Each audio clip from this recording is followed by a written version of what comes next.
이 시간 저희들이 에레미야서 15장을 읽었습니다. 여러분 15장에는 에레미야의 기도가 나와 있는 장입니다.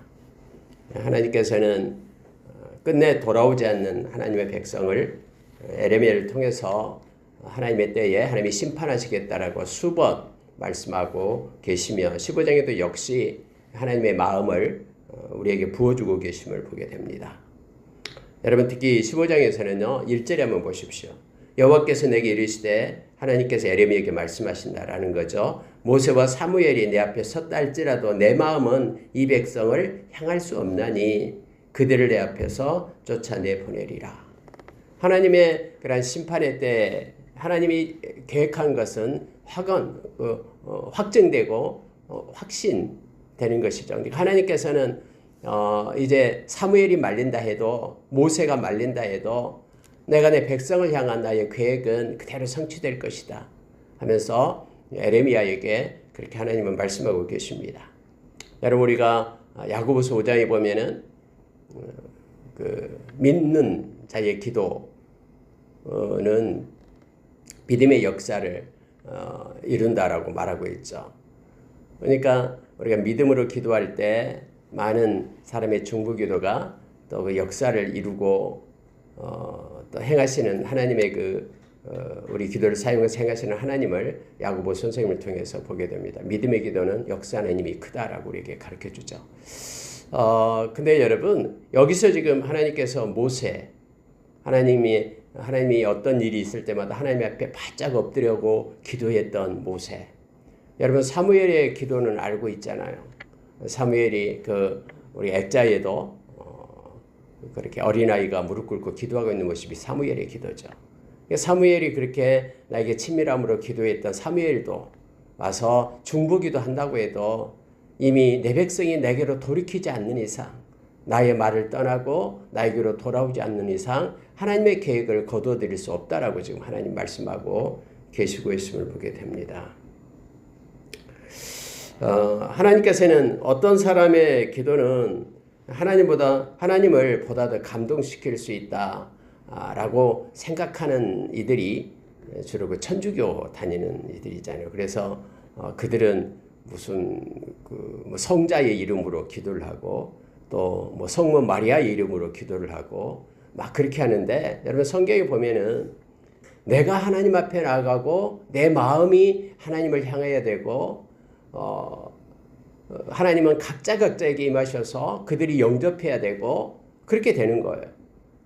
우리가 여러분 요한복음 1장 12절에서도 영접하는 자 그 이름을 믿는 자들에게는 제가 자주 강조합니다마는 하나님의 자녀가 된다. 자녀되는 권세를 주신다 할 때 이것은 단수예요. 그래서 진짜 영접하는 거예요. 여러분 태어나면서부터 구원받은 자는 아무도 없어요. 모두가 다 인격적으로 마음의 문을 열고 예수님을 나의 구주, 나의 하나님으로 영접해야 됩니다. 그래야지만이 하나님의 자녀가 되고 또 그의 죄가 씻어지죠. 누가 아버지가 잘 믿고 기도한다고 자식이 저절로 구원받고 이거 없습니다. 그래서 여러분 여기서도 하나님은 명확하게 모세와 사무엘이 그토록 하나님이 좋아했던 모세를 향하여 하나님이 그렇게 얘기했죠. 이 세상에서 가장 그가 온유한 자다라고 하나님께서 그렇게 말씀을 했죠. 그리고 모세를 하나님이 얼마나 기뻐하면서 하나님의 영광을 모세에게 보여줬습니까? 기도할 때마다. 사무엘도 하나님이 너무 기뻐해서 사무엘이 모든 말이 그냥 땅에 떨어짐이 없이 하나님이 그렇게 수행했다라고 성취시켰다라고 그렇게 성경 말해줬잖아요. 이게 기도하는 자이기 때문에 그래요. 그런데 그들이 와서 이 백성 살려달라고 심판하지 말아달라고 기도할지라도 하나님께서는 내 마음이 이 백성을 향할 수 없다. 그들을 내 앞에서 쫓아내 보내리라 라고 하나님의 계획이 견고하게 섰음을 말합니다. 그 이유를 하나님이 설명하셔요. 그 이유를 어떤 식으로 그들이 해를 받을 것인가라는 것도 설명하고요. 또 밑에 특히 6절을 보십시오. 여호와께서 이르시되 네가 나를 버렸고 내게서 물러갔으므로 내게로 내 손을 펴서 너를 멸하였노니 이는 내가 뜻을 돌이키기에 지쳤음이로다 라고 말합니다. 아니 하나님이 뭐 지치기도 하고 그러십니까? 하나님이 힘들어서 주저앉아 있기도 하고 그렇습니까? 그러지 않잖아요. 전능하신 하나님이죠. 그런데 왜 이런 표현을 씁니까? 여러분 성경은요. 이 말씀을 읽는 저와 여러분으로 하여금 하나님의 그 마음을 깨닫게 하기 위해서 이렇게 써요. 여러분 하나님 영이신데 하나님의 손이 어디 있습니까? 근데 하나님은 손으로 우리에게 편다라고 얘기하죠. 하나님의 얼굴을 우리에게 향한다라는 표현들. 하나님이 지쳤다. 돌이키기에 지쳤다.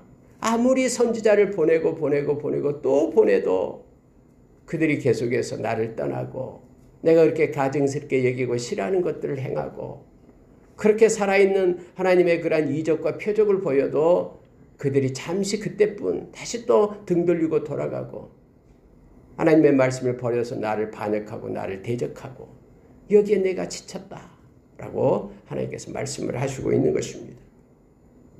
7절에도 마찬가지예요. 내가 그들을 그 땅의 여러 성문에서 키로 까불러 그 자식을 끊어서 내 백성을 멸하였나니 이는 그들이 자기들의 길에서 돌이키지 아니하였습니다. 아무리 불러도 돌이키지 않고 하나님께로 유턴하지 않고 돌아오지 않고 회개하지 않고 그리고 그들의 길을 꿋꿋하게 갔다라는 거예요.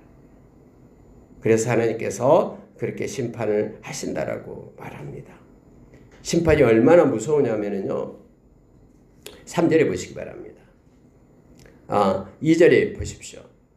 그들이 만일 내게 말하기를 즉 백성들이 네가 백성 앞에 외칠 때 이제는 하나님이 심판하신답니다. 이제는 하나님이 확정했습니다. 여러분 피할 수 없습니다. 제발 지금이라도 주님께로 돌아오십시오. 라고 에레미야가 외칠 때 사람들이 너에게 말하기를 우리가 어디로 나가야 되니? 라고 말하면은 이렇게 말해라라는 거예요. 하나님께서는 죽을 자는 죽음으로 나가고 칼을 받을 자는 칼로 나가고 기근을 당할 자는 기근으로 나가고 포로될 자는 포로됨으로 나갈지니라 하셨다라. 이미 하나님 확정돼 가지고 방법까지도 지금 정해졌다라고. 그러니 지금 돌아오지 않으면은 이제는 큰일 난다라고 그렇게 외치는 에레미야의 모습을 보게 됩니다. 여러분 앞에 에레미야가 하나님의 진노가 임하기 전에 어둠의 세력이 이 땅에 오기 전에 하나님께로 돌이키라라고 외쳤었죠. 지금 그 얘기를 하고 있는 거예요. 죽음과 칼과 그리고 기근과 그리고 포로로 그들이 마지막에 끝날 것이다 라고 말합니다. 4가지로 벌을 할 건데 칼과 찢는 개와 또 삼켜 멸하는 공중의 새와 땅의 짐승을 할 것이며 이것은 여러분 다 상징적으로 나타내고 있는 내용들이죠. 하나님께서 하나님의 방법으로 그들에게 멸할 것이다 라고 말하고 있는 거예요. 심지어 그날이 오면 9절에요. 7을 낳은 여인에게는 쇠약하여 기절하게 하며 아직도 대낮에 그 해가 떨어져서 그에게 수치와 근심을 당하게 하였느니라. 그 남은 자는 그들의 대적의 칼에 붙이리라. 여호와의 말씀이니라. 여러분 7을 낳은 여인이 왜 쇠약하여 기절합니까? 자식을 그때는 많이 낳으면 자식이 힘이잖아요. 또 능력이고요. 가문의 영광이고요. 근데 여러분 7 여인을 낳았다라는 것은 7은 완전수기 때문에 많은 자식을 7 자식을 낳았다 그러면은 이 여인이 많은 자식을 낳았다라는 뜻이에요. 영광이 있고 영예가 있는데 7 자식이 다 죽게 된다라는 거예요. 그 환란의 때에 하나님의 심판의 때에 갈대아인들이 들어올 때에 바벨론이 애워쌀 때에 모든 자식들이 다 죽음을 당하니까 자식이 죽음 앞에서 이 어머니가 혼절하지 않겠습니까? 그럴 때가 온다라고 지금 하나님은 말씀하고 있는 거예요. 이 말을 듣던 에레미야는 그렇게 하나님의 말씀을 받아서 그들에게 외쳐도 그 웃음의 소리로 넘기고요. 그 말 닫아라, 말하지 말라 하면서 몰아세우고요. 때리고 오게 가두고 그리고 거짓 선지자의 말만 듣고 가는 거예요. 근데 하나님의 말씀은 준엄하기 때문에 에레미야를 알고 있잖아요. 그래서 에레미야가 이제 기도하기 시작합니다. 그게 바로 10절부터 이제 마지막 절까지 에레미야의 기도예요. 에레미야는 엎드려 눈물을 흘리면서 그렇게 기도하는데요. 하나님의 에레미야가 기도할 때마다 하나님이 에레미야에게 힘을 줘요. 에레미야야, 내가 너와 함께한다. 너가 울고 있는 거 내가 보았다. 에스겔서 9장에서 제가 수차 또 말씀을 드렸잖아요. 하나님께서 이제 이스라엘 백성을 심판하겠다고 에스겔에게 말씀을 하죠.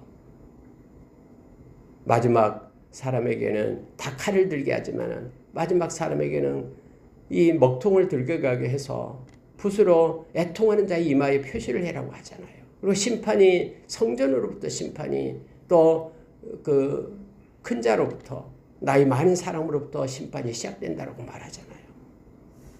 그래서 이 세상의 죄를 보면서 예루살렘의 타락을 보면서 가슴 치면서 통곡하는 그들의 이마에 표를 해라. 그들은 내가 구원하겠다라고 주님 말씀하시죠. 에레미야는 엎드려 지금 이렇게 하나님 앞에 기도합니다. 근데 에레미야의 기도를 하나님은 들으시고 하나님께서 에레미야에게 말씀하신 내용을 이거 구체적으로 적어놔요. 우리의 기도는 일방적인 기도가 아닙니다. 우리의 기도는 살아계신 하나님께 하는 기도예요. 살아계신 하나님은 우리의 기도에 귀를 묻고 다 들으셔요. 그리고 그때 우리의 마음 가운데 하나님 말씀하시고 또 우리의 삶을 통해서 하나님의 성취하심을 이루어 가심을 우리가 기억합니다. 우리의 기도는 절대로 땅에 떨어짐이 없고 하나님의 보좌에 그러한 향기와 함께 향로의 담구와 하나님께 올려지는 것이죠. 그리고 하나님 우리의 기도를 통해서 일하시는 하나님 되심을 성경 우리에게 말해줍니다. 이렇게 기도합니다. 먼저 내게 재앙이로다 나의 어머니여 어머니께서 나를 온 세계에 싸우는 자와 싸우는 자를 만날 자로 낳으셨도다. 어머니께서 왜 나를 지금 이 시대에 이 땅에 이렇게 태어나게 했습니까? 내가 꾸어주지도 아니하였고 사람이 내게 꾸이지도 아니하였건만은 다 나를 저주하도다.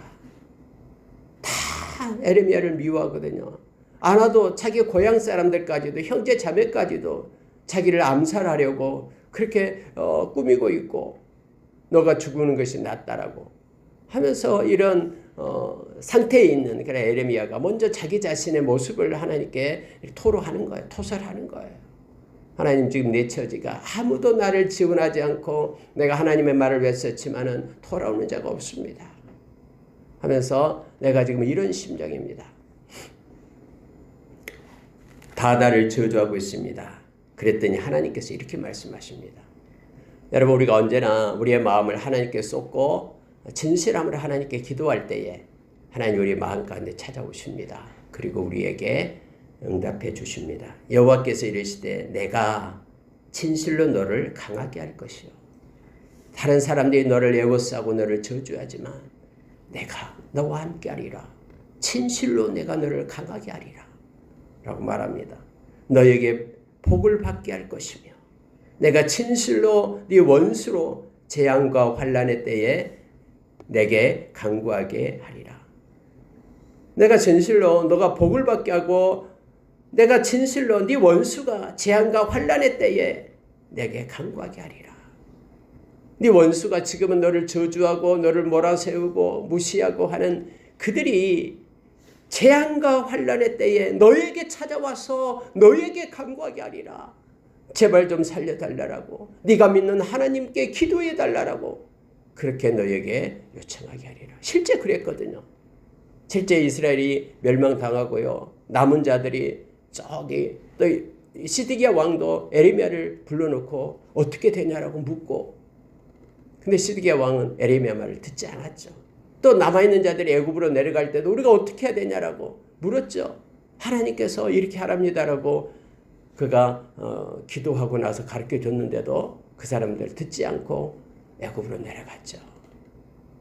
여러분 하나님께서는 말씀하시면요. 말씀대로 성취하시는 하나님이셔요.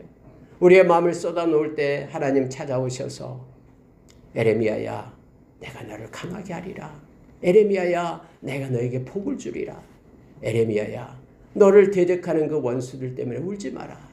그들이 너에게 찾아와서 너에게 간구하게 할 것이다.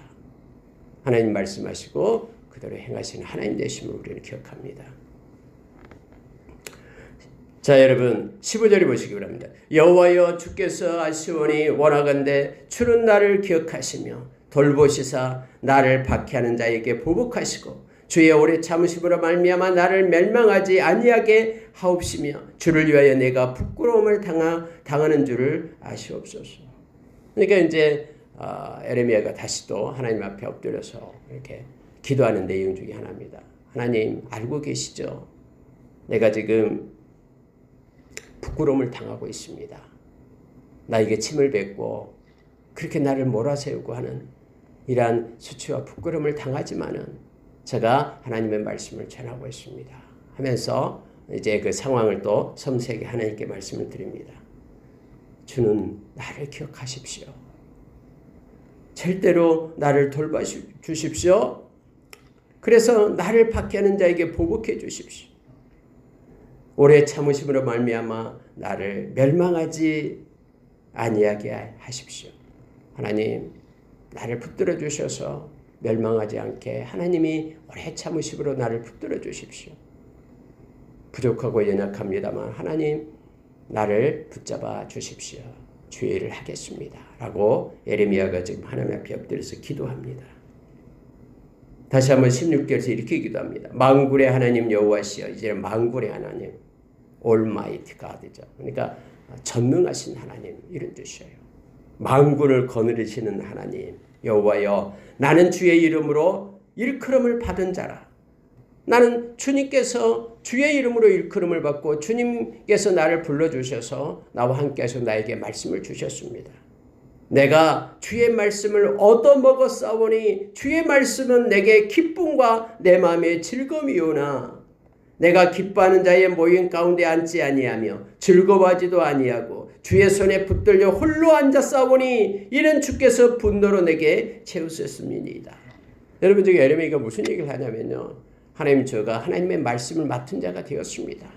하나님이 내게 부어주신 그 말씀의 기쁨과 즐거움으로 그 말씀이 내게 있습니다. 그렇지만은 하나님, 제가 세상에 나가면은요, 저 혼자 앉아요. 많은 사람들과 어울리면서 함께 해야지 즐거울 텐데 그들과 함께 하지 못하고 나 혼자 앉아서 있습니다. 외롭습니다. 하나님 앞에 엎드려 그렇게 말하고 있습니다. 여러분, 주의 말씀을 얻어먹었사오니 주의 말씀은 내게 기쁨과 내 마음의 즐거움이오나. 항상 하나님의 말씀이 우리의 기쁨이 되고 즐거움이 되어야 됩니다. 하나님은 그냥 심심해서 우리에게 말씀하시는 것 아니거든요. 하나님의 말씀에 기록된 모든 것들은요, 이것은 지혜와 지식의 부화가 됨을 우리가 기억하기를 원합니다. 하나님은 말씀, 살아있는 말씀으로 인하여 우리를 온전하게 세우고 말씀으로 인하여 우리를 거듭나게 하고 말씀 때문에 저와 여러분이 이 세상을 살아가는 이 세상에서 선을 행하는 그런 동력을 얻게 됨을 우리가 기억하기를 원합니다. 그래서 말씀을 우리가 사모하고 기뻐해야 됨을 알게 합니다. 근데 악한 자는 이것을 우리에게 뺏어가는 거예요. 고린도후서 4장 4절의 말씀처럼 우리의 마음을 혼미하게 해가지고 이 말씀이 우리의 심령 속에 새겨지고 떨어지지 못하도록, 그래서 싹시 나서 30배, 60배, 100배 결실이 삶으로 나타나는 것을 악한 자는 방해해요. 악한 자는 마음껏 너희들이 기도해라, 그러나 말씀대로 하지 마라 라고 유혹을 하는 거예요.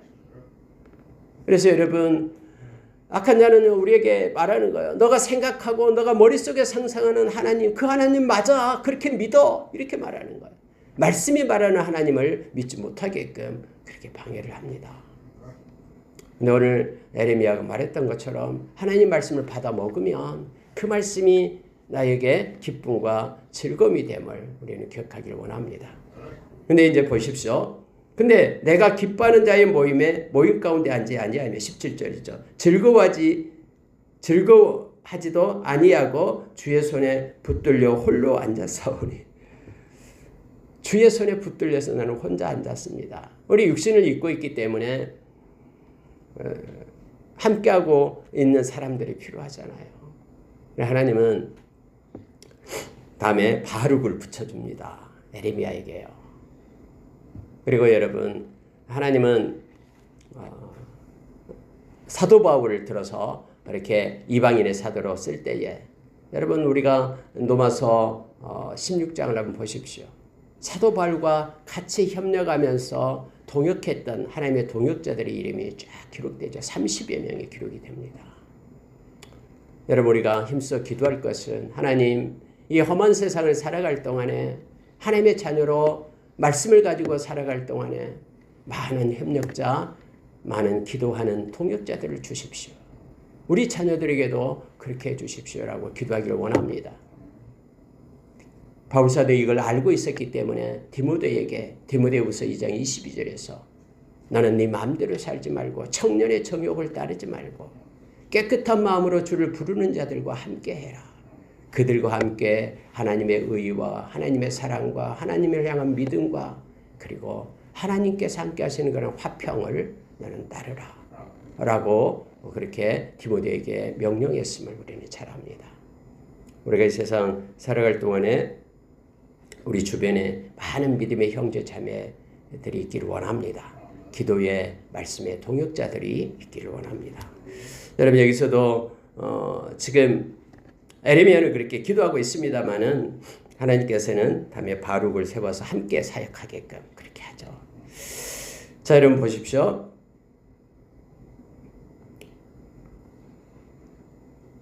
자 18절을 보십시오. 나의 고통이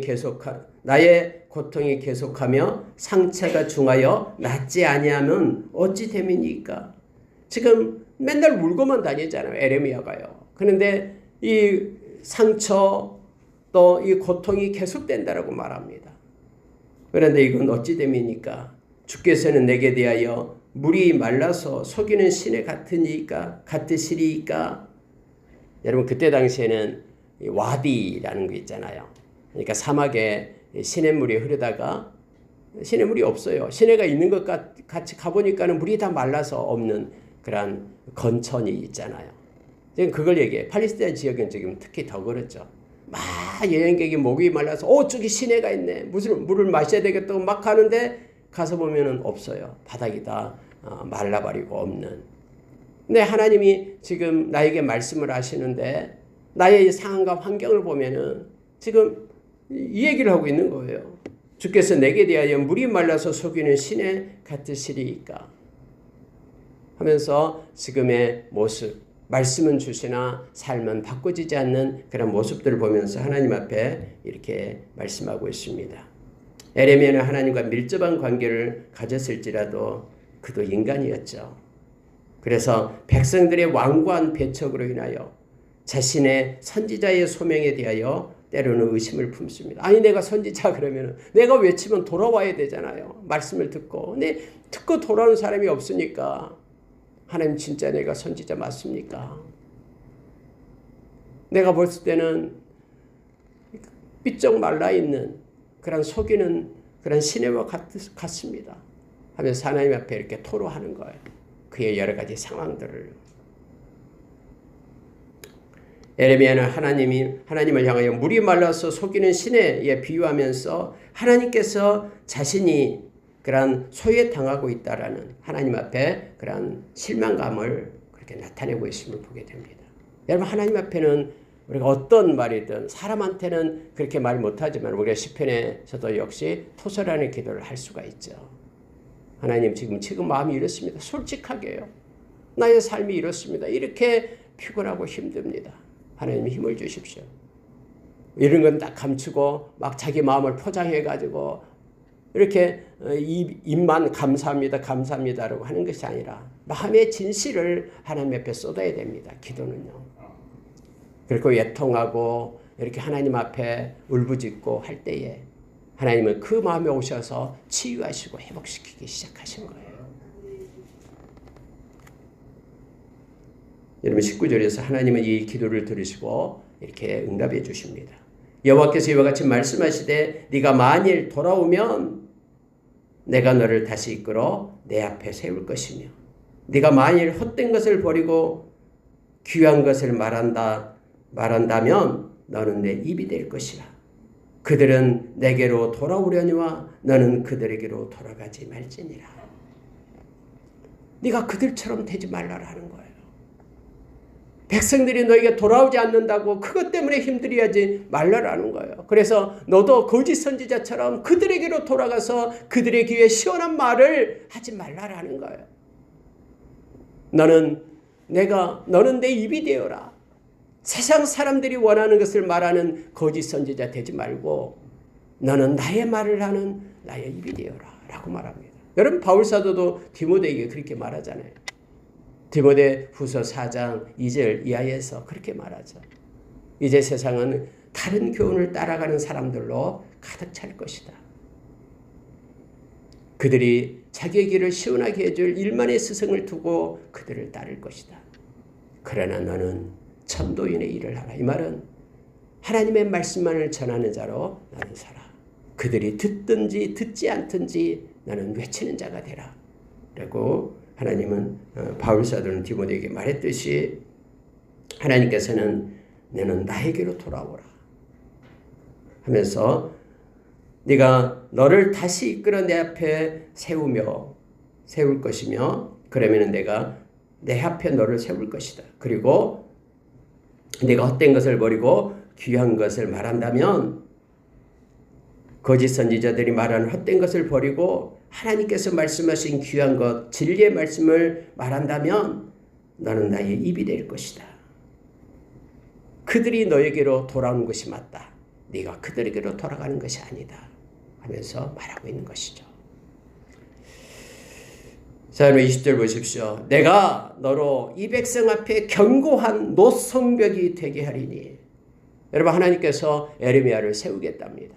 무너지지 않는 노성벽이 되게 할 것이니 나는 그들에게로 가지 마라. 그들 중에 앉지 마라.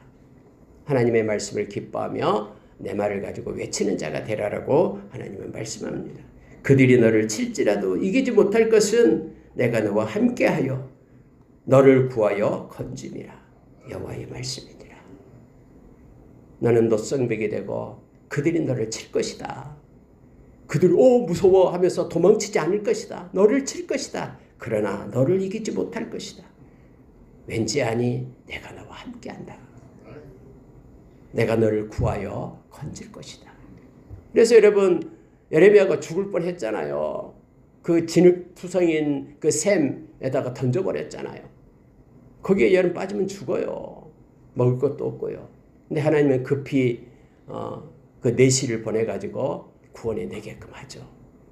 하나님 그 마음을 만진 거예요. 궁에서 일하는 내시. 그래서 다음에 그도 살려주는 하나님의 말씀이 다음에 예레미야서에 나옵니다. 하나님이 건져주셔요. 하나님이 함께 하십니다. 이제 끝났다. 앞이고 뒤고 사방천지 전후사방이 다 막혀있다고 할 때에 하나님의 손은 위로부터 내려와 저와 여러분을 구원해 주십니다. 하나님은 말씀으로 약속하시면 반드시 행하시는 만군의 하나님 되심을 우리가 기억하기를 원합니다. 이제는 아무런 막겠다라고 도저히 길이 없다라고 하는 그것도 하나님은 사막에 강을 내십니다. 광야에 길을 내십니다. 그 올 한 해 하나님이 놀라운 일을 우리의 삶 가운데 우리의 가정 가운데 행하실 것을 소망하며 기대하기를 원합니다.